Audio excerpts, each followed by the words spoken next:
Datuk Seri Anwar Ibrahim ni liberal, bukan orang yang cenderung kepada perjuangan agama Islam.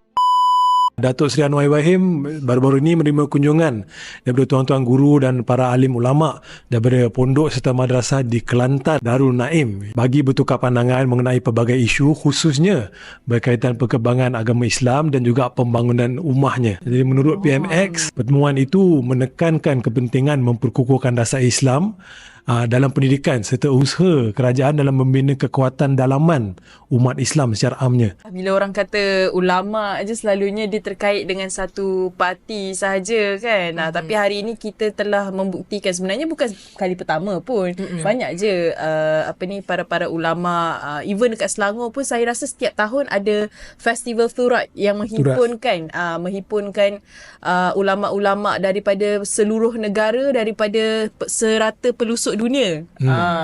Jadi saya kira kalau macam ada orang ataupun pihak yang bawa naratif hanya satu parti tu sahaja yang mempertahankan, yang memperkasakan kepimpinan ulama tu, tak betul lah.